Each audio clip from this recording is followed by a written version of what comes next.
Hare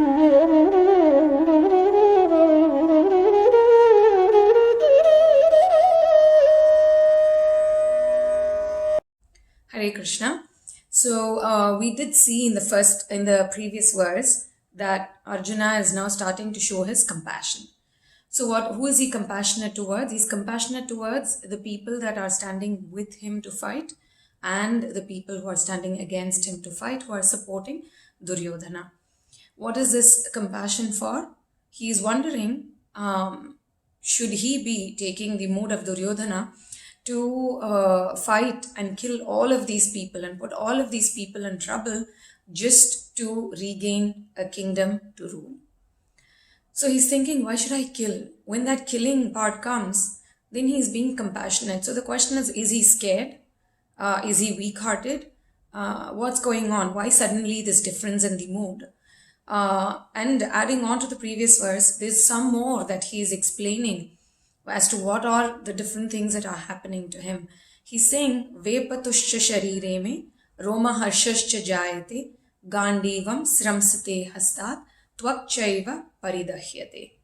So he's now talking about some more emotional expressions, outbursts that are happening in his body. So what are those? He's saying Vepatuhu. Vepatuhu means his whole body is trembling. Again, he's saying that like how he was saying in the previous verse, limbs of the body are quivering. Here he's saying his body is trembling. Sharire me Roma harshaha. Roma is hair. Sharire me, in my body, Roma harshaha. Roma harsha means hair standing on end. So he's saying my whole body, my hairs are standing on end. I'm sure we have also gone through this kind of emotional expressions in our body. When we are in fear, when we are confused, when we are really concerned about our really close relative or someone very close to our heart, and they're going through some kind of trouble and we are helpless and we really want to help. So these are some of the situations where we go through these kind of expressions in our body. So Vepatuhu, then Roma harshascha jayate, Gandivam sramsate hastat. He's saying Gandiva, my bow, Gandiva, sramsate hastat. Hasta is hand, sramsate, it's falling off my hand, it is slipping from my hand. And what else? Tvakchaiva paridahyate. My skin is burning.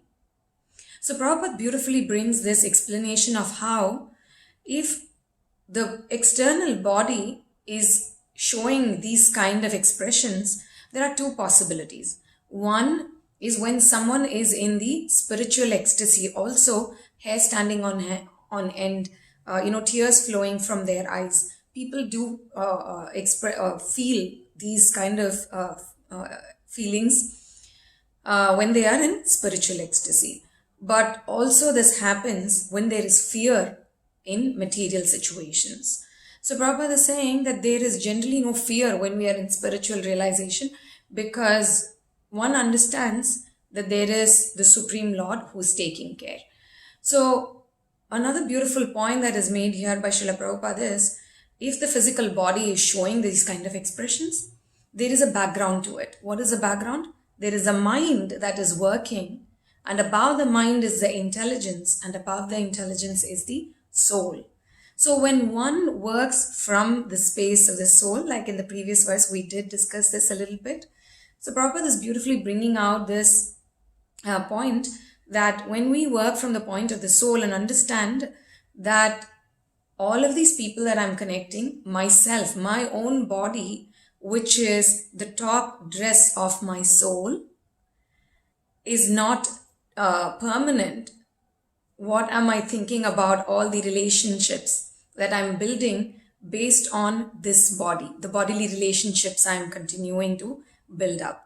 So if we understand how temporary the body is, then the mind is not going to throw these kind of emotions because of which the external body is expressing it this way. So it is the soul, and it is covered by intelligence, that is covered by the mind, and that is covered by the physical senses which we see outside. So Prabhupada is saying when the mind is affected by this kind of emotions, which is coming from the intelligence again, which feels that, oh, these are my own kinsmen, swajanam.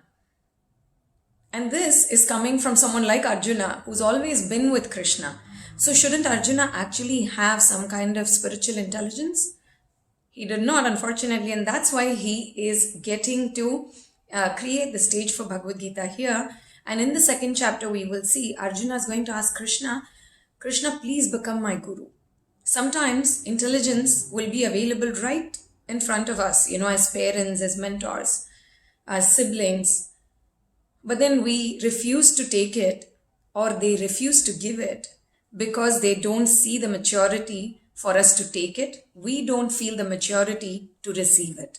So once that mature stage comes, and this is the mature stage that Arjuna is actually showing, one is Arjuna actually confused?